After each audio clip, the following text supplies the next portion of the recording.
Lupita Leal Rodríguez, diputada local, Distrito 16, en Puebla. Muchísimas gracias. Sabemos que esta es una labor muy solidaria, muy dedicarnos a las iniciativas, a proponer.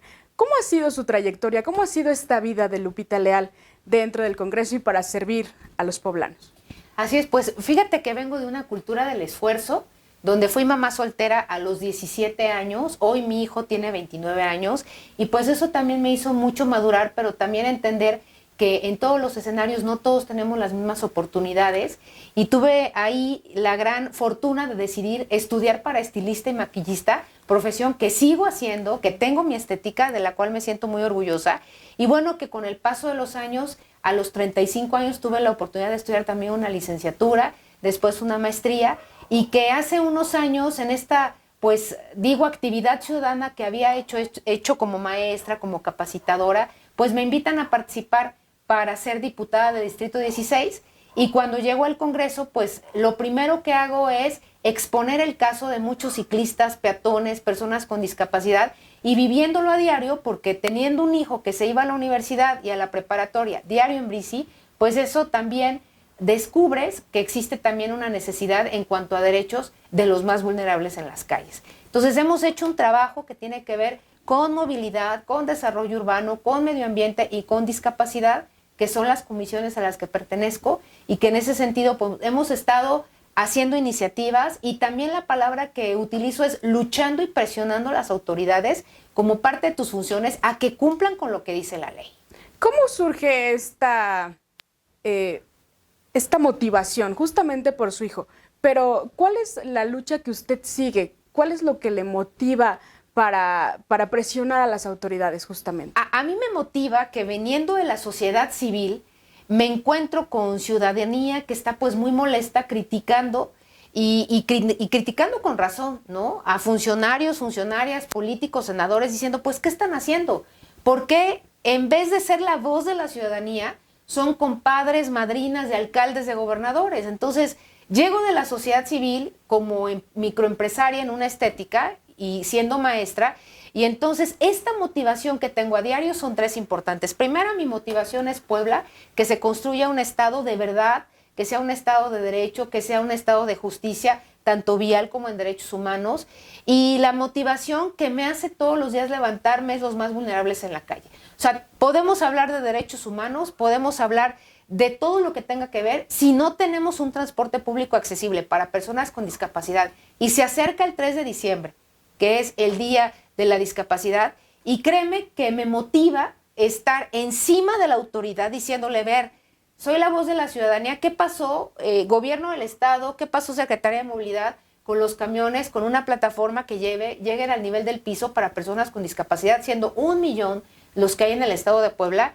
Y también me motiva que no sea parte de un sistema, y no me refiero a un sistema, un solo partido. El no ser parte de un sistema es lo que me motiva a diario. ¿Y por qué? Porque cuando eres parte de un sistema, pues lo que diga el gobernador, lo que diga el alcalde, lo que diga el senador, lo que diga mi partido.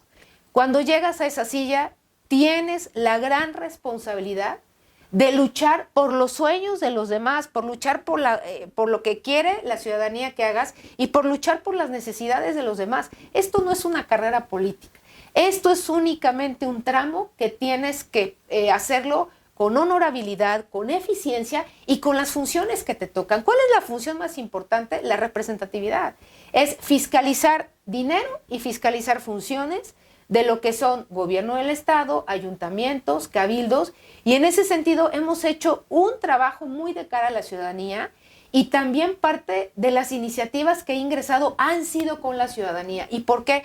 Pues porque yo también hace muchos años me preguntaba, bueno, ¿esta ley de qué le sirve, no, a la ciudadanía o a los poblanos si no le preguntan a los que realmente tienen el conocimiento o los que han vivido esta situación? Y de ahí nació la Ley de Movilidad y Seguridad Vial, cuando mi hijo me presenta con los papás de Emanuel Vara Centeno, un funcionario público que hace 5 años muere trágicamente atropellado. Él siendo funcionario, él en su bici, lo atropella un operador de transporte público por muchas razones, por imprudencia, por pasarse un alto.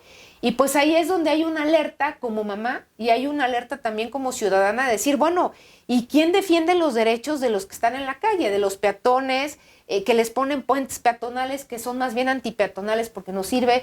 ¿Quién defiende el derecho de las personas de talla baja que literal tienen que entrar a los baños de los edificios de gobierno? Ya no vayamos a la iniciativa privada, ¿sí? Y brincar la taza del baño porque no tienen el tamaño suficiente. ¿O de qué manera puede ser la voz de personas que tienen una órtesis y una prótesis que tratan de subir a un camión literal con las manos? Entonces, eso es lo que me motiva a diario, eso me motiva y me motiva en positivo, ¿no? Me motiva en positivo a exigirle al gobierno y a la Secretaría de Movilidad que cumpla lo que dice la ley. La ley de discapacidad del Estado de Puebla dice en su artículo 64 que los camiones y el transporte público de manera paulatina ya tuvieron que haber sido hecho esta transformación a los camiones que tengan una plataforma al nivel del piso. ¿Y qué vemos hoy? ¿No? ¿Qué vemos hoy? ¿Y qué me motiva también? Y lo digo directamente como me consideran y como mi apellido leal. ¿Qué me motiva? Pues ya me escriben por ahí. Yo he dicho a algunos concesionarios, ¿no? Yo no estoy en contra de los concesionarios, yo no estoy en contra de los antorchistas, yo no estoy en contra de los operadores del transporte público. Yo estoy a favor de una movilidad inclusiva, accesible, sustentable. Estoy a favor de que los operadores del transporte público también tengan calidad, tengan un Infonavit, tengan derechos laborales, tengan un comedor para llegar y poder tener sus alimentos dignamente, que tengan una regadera para que se puedan bañar como en otros estados, como Mérida y Guadalajara. Yo estoy a favor de que la legalidad haga que tengamos un transporte público donde el operador ya no reciba monedas porque se distrae, sino que reciba una tarjeta. Yo estoy a favor de ello. Entonces, pues eso es lo que motiva a diario, ¿no? El decirle a la autoridad, ya no puedes expedir licencias de manejo que las estés regalando, porque es un regalo a la muerte, ¿sí? Ya la Secretaría de Movilidad del Estado tiene la obligación de hacer una prueba práctica de conocimientos y la prueba teórica conforme a la Ley de Movilidad. ¿Es que es recaudatorio? No. Si Puebla ocupa el segundo lugar en muertes viales y en siniestros viales, y cada fin de semana nos encontramos con chicos calcinados, chicos que se subieron a la rotonda de la Avenida Juárez, mujeres que han sido atropelladas porque los operadores o porque los automovilistas o hasta en ocasiones un ciclista no previó esa situación, pues entonces significa que como autoridades y como legisladores tenemos que poner un alto. Y esta ley de movilidad es un primer ordenamiento al espacio público para que ahora obligatoriamente vehículos motorizados, motocicletas y coches tengan sí o sí un seguro de daños a terceros. Oiga, ¿por qué? Porque estamos muriendo, porque somos el segundo lugar, porque tú posiblemente ingeriste una bebida alcohólica y no tienes un seguro de daños a terceros y no tienes manera de hacer la reparación del daño en cuanto a vida humana, ¿no? O la reparación del daño material, que eso sería secundario. Entonces, eso es lo que me motivó y eso es lo que me motiva a diario a estar como representante y a darle a la ciudadanía lo que se merece. Y Puebla merece tener pues legisladores que chambeen, que trabajen de lunes a domingo, que como lo hemos hecho vayamos a hacer pintas de calles, de intervenciones, que hemos estado exigiéndole a las autoridades, que hemos hecho iniciativas a favor del medio ambiente como la de arbolado urbano. ¿Qué es lo que me motiva? Que tenga comunidad en redes sociales y me digan, a ver, diputada, aquí, @ están de plano, al árbol no lo están podando, lo están destruyendo y lo están talando. Pues ahí estaremos, porque eso es lo que quiere la ciudadanía. Entonces, mi responsabilidad y mi compromiso está con dignificar a la política, con dignificar el ejercicio del diputado y con demostrarle a la ciudadanía que una ley le impacta más que una despensa, ¿no? Sí, una despensa es un paliativo, un regalito es un paliativo, pero una ley que va a priorizar en las calles, que una ley que le va a ayudar a que no mueran hijos, hijas, primos, sobrinos, esposos, creo que esa es la mejor manera de impactar en las calles. De acuerdo. Usted menciona algo muy importante. El trabajo es estar con la ciudadanía, la escucha activa. Eso sin duda le he visto en redes sociales llena de jóvenes que se motivan, que la acompañan, que asisten con usted a pintar. ¿Qué pasó por su mente cuando se entera de la muerte de Manu? ¿Qué pasa por la cabeza de la diputada Leal? y qué la motiva, qué le inspira a trabajar con sus papás, porque es una pérdida que jamás se va a recuperar y que sin duda pues su hijo podría haber estado en esa situación. Exacto. Pues es la parte en la que le llama al político o a la política a la sensibilidad, ¿no? Es la parte que te dicen, oye, sensibilízate cuando estás viendo que Real se seca, ya no tiene gaviones y que se está viniendo abajo, sensibilízate, es que no hay presupuesto. Pues político, funcionario, sensibilízate. Entonces, cuando mi hijo me platica de la muerte de Manu, efectivamente, lo primero que me imagino es a mi hijo, pues en el pavimento. Entonces, esa situación le motiva a cualquier ciudadano y ciudadana que quiera hacer algo por construir una mejor ciudad. Y me parece que este ejercicio no solamente es de los que estamos de este lado, también la ciudadanía hace política a diario y la ciudadanía, yo siempre le he reconocido, porque yo también he sido ciudadana y me sigo sintiendo ciudadana en mi actividad, creo que es muy importante reconocerle que critique y que señale.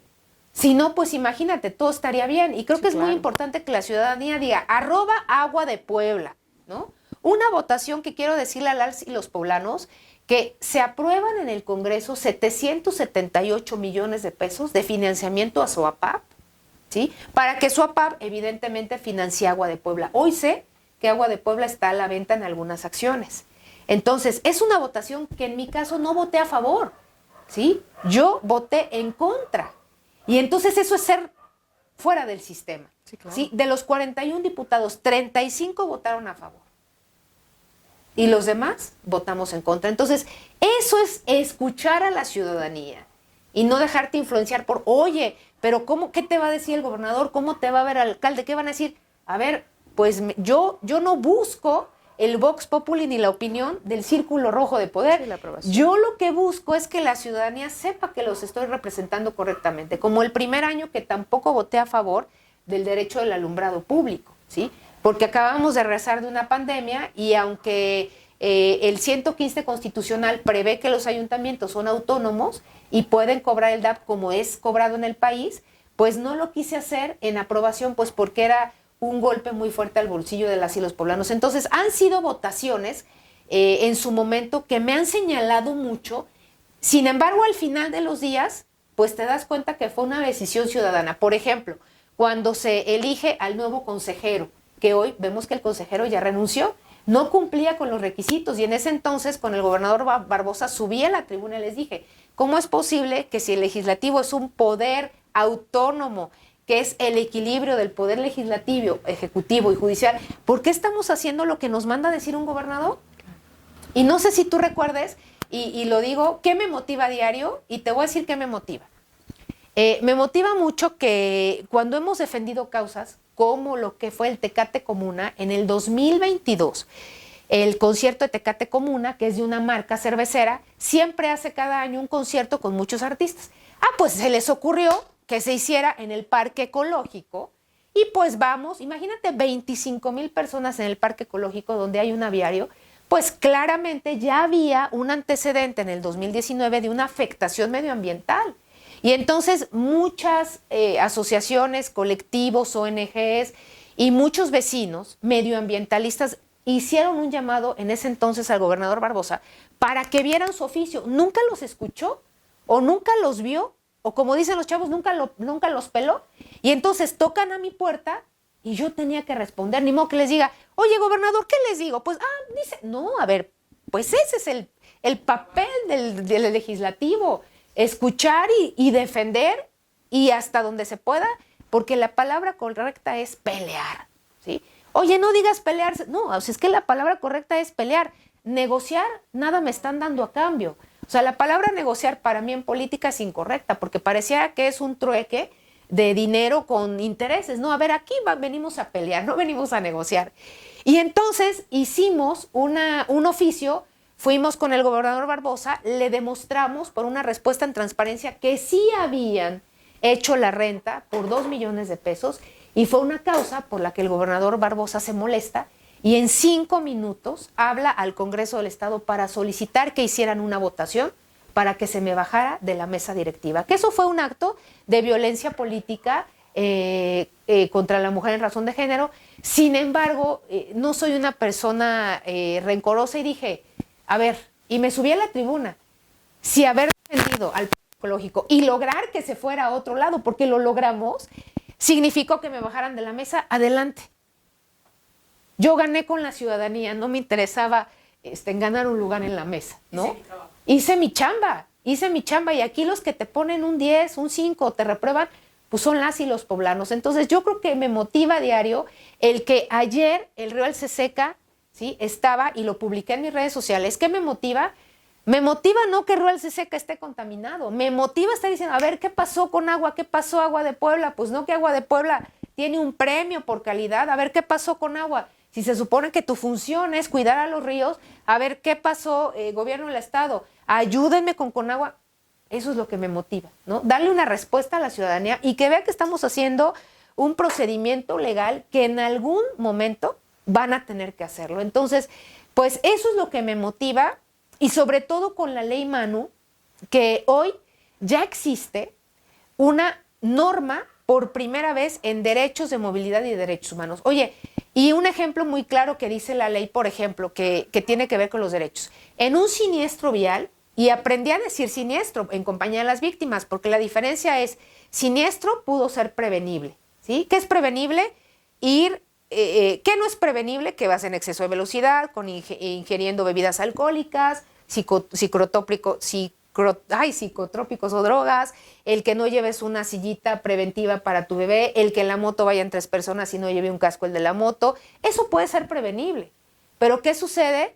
Que están sucediendo esos siniestros y entonces está muriendo la gente. La diferencia con accidentes es que un accidente es fortuito, es decir, un temblor, ¿no?, un gran ventarrón, y entonces pues provoca un accidente. Pero eso no pudo ser prevenible, no es una situación ajena.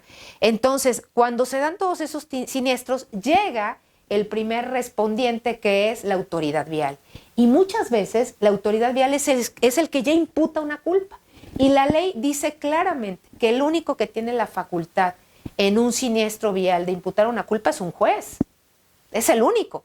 Entonces, ¿qué sucede? Que ya desde que existe un peritaje y llega la autoridad vial municipal, ya empieza a decir, tú peatón tuviste la culpa, ¿no? Tú ciclista te le aventaste al coche, como si un ciclista a las 7 de la mañana saliera y dijera, a las 10:15 me le voy a aventar un coche, ¿no? Entonces, esta ley habla de los derechos y lo voy a plantear en un ejercicio muy semiótico. ¿Qué es los derechos? En algún momento estuvimos el auto y peatones y ciclistas acá, pero con la industrialización que pasó, gobiernos empezaron a hacer más vialidades para autos, gobiernos empezaron a hacer puentes peatonales, gobiernos empezaron a privilegiar menos banquetas y más vías, y entonces al día de hoy aquí han quedado los peatones y los ciclistas. Esta ley lo único que hace es hacer equitativo el espacio público, y eso lo estamos viendo ahorita en la Beatriz Cayo. Y eso hoy la ley prevé no más construcción de puentes peatonales, porque solamente segregan a las personas con discapacidad. ¿Qué persona con discapacidad sube un puente peatonal? Por eso los especialistas en movilidad les llaman puentes antipeatonales, porque nadie los cruza. Hoy los gobiernos, cada quien en el ámbito de su territorio, federal, estatal o municipal, prohibido construir un puente peatonal. Hoy deben de construir construir cruces peatonales seguros, acompañados de volardos, acompañados de semáforos peatonales, acompañados de cebras pintadas en lo que es el pavimento, para que el peatón tenga los mismos derechos, ¿no? Y bueno, como automovilista, también te puedo decir que tenemos hoy que acostumbrarnos a la gestión de la velocidad. Si ocupamos el segundo lugar en muertes viales, ¿por qué será? Pues porque estamos en vialidades de 50 kilómetros haciéndolas de 80, en vialidades de 20. Entonces, hoy la ley marca 20 kilómetros únicamente en área escolar, asilos y hospitalaria, nada más en esas áreas. No quiere decir que todos vamos a ir a 20 kilómetros.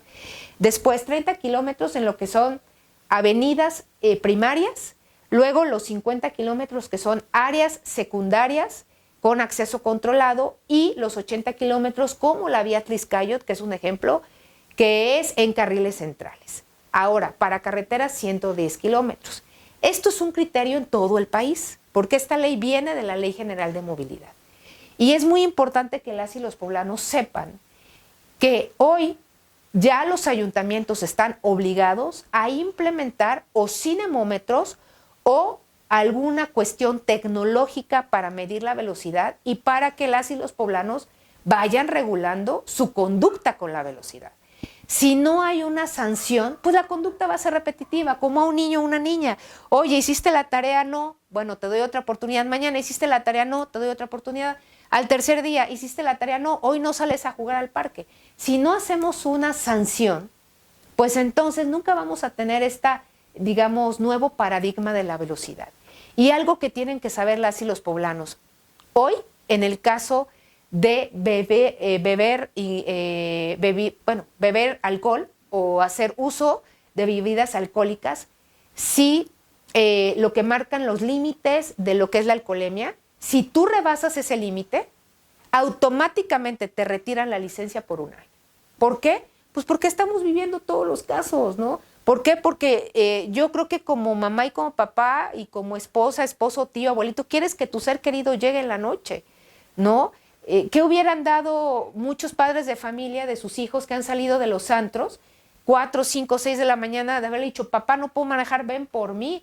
O mejor para el papá, qué bueno que le quitaron la licencia porque mi hijo rebasaba el 0.05 miligramos sobre litro de alcoholemia aspirado, o como motociclista el 0.01 gramos sobre litro de aire aspirado, ¿no? Y en el operador de transporte, 0. Entonces, como padre, como madre, como familiar, y si tú escuchas las historias de las víctimas de los siniestros, pues claro que como papá y mamá, quítenle la licencia un año. Claro que como esposa y como esposo, ¿no? Por supuesto que qué bueno que hagan estos alcoholímetros permanentes, que ya lo va a hacer el ayuntamiento. Entonces, sí, esta ley lo que va a ayudar es a eliminar muertes viales, a equilibrar y hacer equitativo el espacio público y sobre todo tiene un objetivo primordial, llegar dignos y seguros todos y cada quien desde cualquier perspectiva de movilidad. Ese es el objetivo más importante, que nadie muera en las calles, ¿no? Ayer vi que murió un motociclista, hoy por la mañana ya vi otro siniestro, que nadie muera en las calles, ¿no? Y a veces mueren porque no tienen un daño a terceros, ¿sí? No tienen manera, oiga, pero ¿cómo voy a comprar un seguro de daños a terceros? Es que ya es una obligación. Ya es una obligación porque puedes en ese momento atropellar a un ciclista, a un peatón o en un siniestro.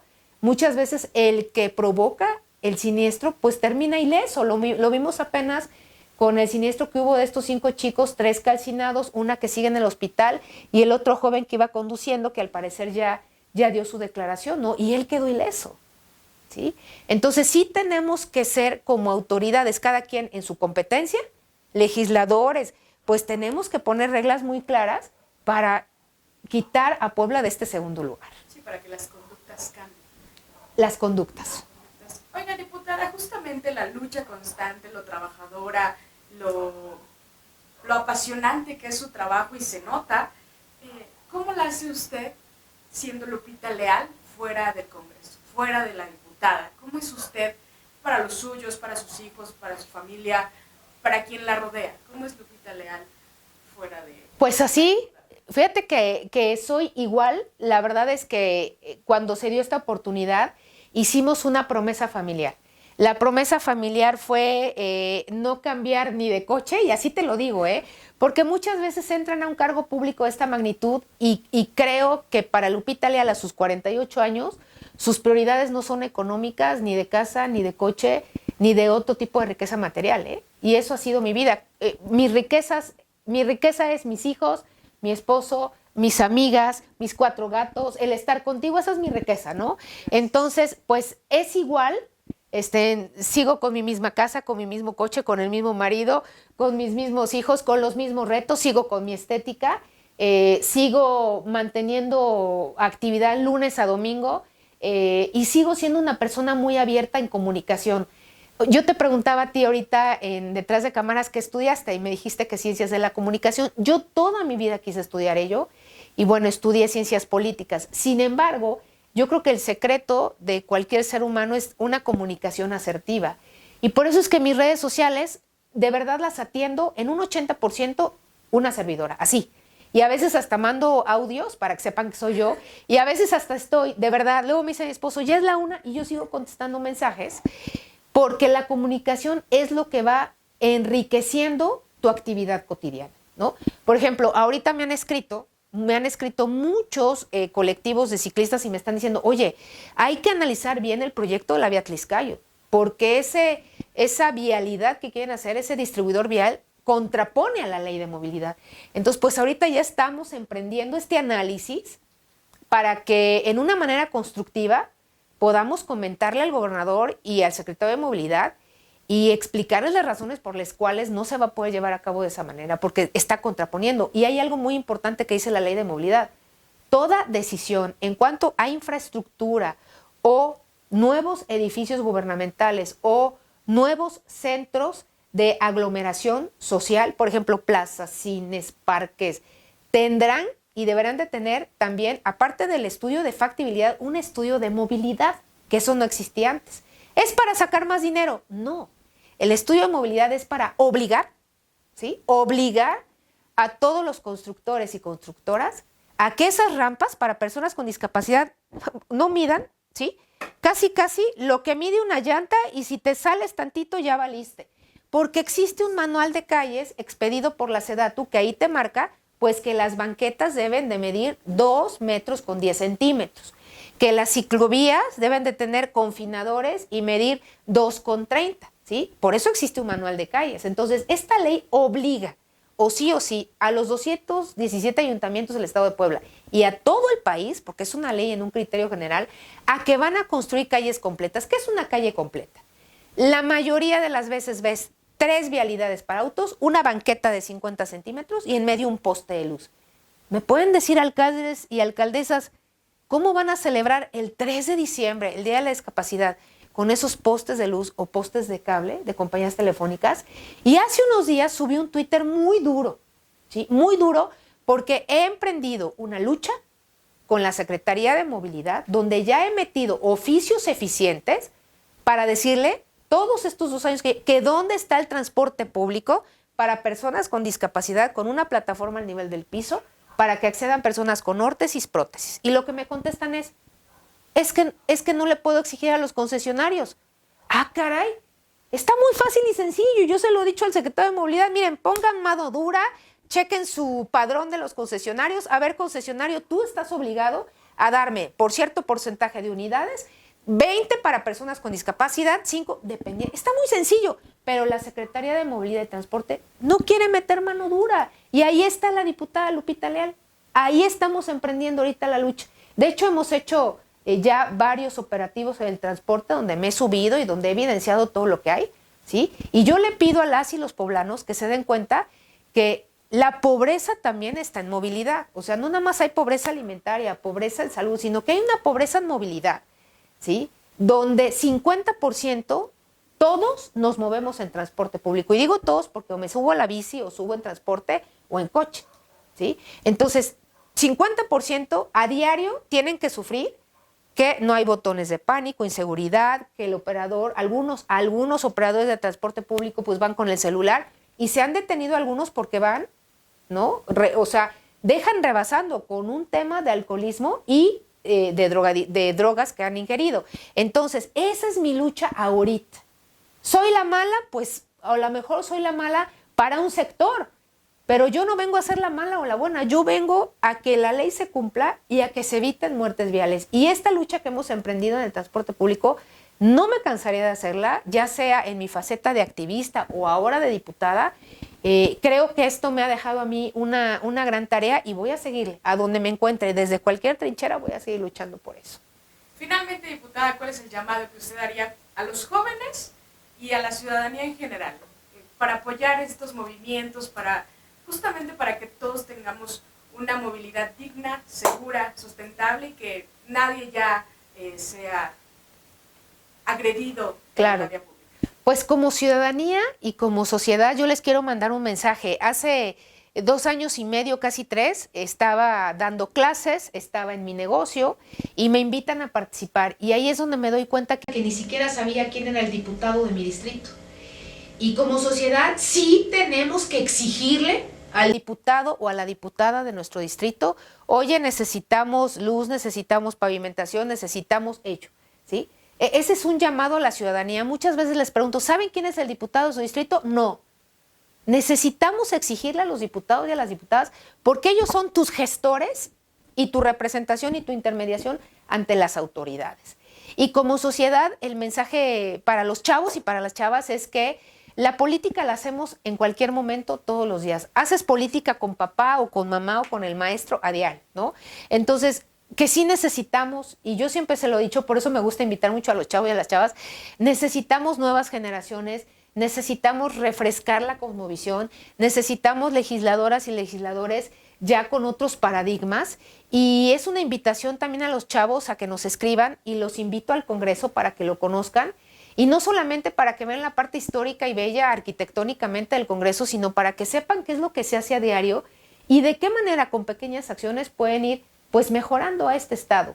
Y para el tema de la movilidad, yo le haría un llamado a todas y a todos los que me escuchan, que siendo el segundo lugar en muertes viales, hoy puedes ser tú, mañana puedes ser tú, mañana puedo ser yo, y que qué mejor que tener una ley que hoy sí vamos a tener un ordenamiento y que poco a poco, porque los ayuntamientos tendrán 180 días para poder actualizar sus reglamentos, los ayuntamientos, y entonces poco a poco seguramente te darás cuenta de que van a cambiar señalética, de que van a ser como en la vía Tliscayo nuevas pues proyectos de movilidad, o como en Plaza Dorada que quitaron un puente peatonal, o te empezarás a dar cuenta que te van a detener porque infringiste el exceso de velocidad, y eso no tiene que ver con que sea recaudatorio o ya te obstaculizamos tu día, tiene que ver con que te estamos cuidando, porque siendo, y vuelvo a repetirlo, segundo lugar en muertes viales, no puede ser posible que sigamos así. Entonces, creo que un legislador hace la ley, te dice el qué, y los ayuntamientos ya por medio de un reglamento te van a decir el cómo. Y eso es lo que la ciudadanía debe de entender, que para una licencia ya tienes que ir con prueba teórica y prueba práctica, que te van a retirar la licencia hasta por un año si vas con un nivel de alcohol rebasado, que necesitas tener un seguro de daños a terceros, que como motociclista la ley prevé que debes de tener un casco y no puedes subir a 3 personas, y que también hay algo muy importante que se me olvidaba. Hay un nuevo concepto en esta ley que se llama responsabilidad compartida. ¿Qué es responsabilidad compartida? Que en un siniestro vial ya no solo van a ser 2, sino que se va a hacer un análisis donde digan, había semáforo, estaba la pinta peatonal, había infraestructura ciclista, este cruce de intersección, dependiendo del sistema de información de movilidad, existía. Ejemplo, forjadores, 2 ciclistas murieron en una semana. Ya se solicitó el tramo del gobierno del estado en la Secretaría de Movilidad de forjadores en el puente y no lo han construido. Ya el municipio construyó su parte, ¿sí? Entonces, en un siniestro vial, en una responsabilidad compartida, ¿quién crees que es el tercer responsable? ¿El ayuntamiento o el gobierno del estado? ¿Sí? Entonces, eso también le da certeza mucho a la ciudadanía, porque ya en un peritaje ya no nada más somos 2, porque muchas veces estos siniestros suceden porque el semáforo estaba apagado, porque no estaba sincronizado, porque el peatón, al no ver una línea peatonal, pues obviamente se va a cruzar por otro lado. Entonces, la movilidad es responsabilidad de todas y de todos. Es responsabilidad del peatón, del ciclista, del operador de transporte, del operador de carga, del automovilista. ¿Y por qué digo que es responsabilidad de todo? Porque como peatones tenemos siempre que estar atentos al semáforo. Como automovilistas, siempre ceder el paso a personas con discapacidad, niños, adultos mayores, peatones y ciclistas. Es que el ciclista se vino de frente. Si el automóvil tuviera 50 kilómetros de vialidad, el automóvil les puedo asegurar que iría por un yerbazal. Y los ciclistas únicamente tienen 50 kilómetros. Hoy la ley ya también obliga a los ayuntamientos que en cualquier nueva calle, con un estudio previo, dependiendo de la avenida, porque hay calles que no pueden entrar la ciclovía, la vialidad, el estacionamiento y el coche, en algunas calles sí va a haber infraestructura ciclista. Y esto va a generar ya pues más certeza en vida para los ciclistas, pues porque son muy vulnerables en la calle.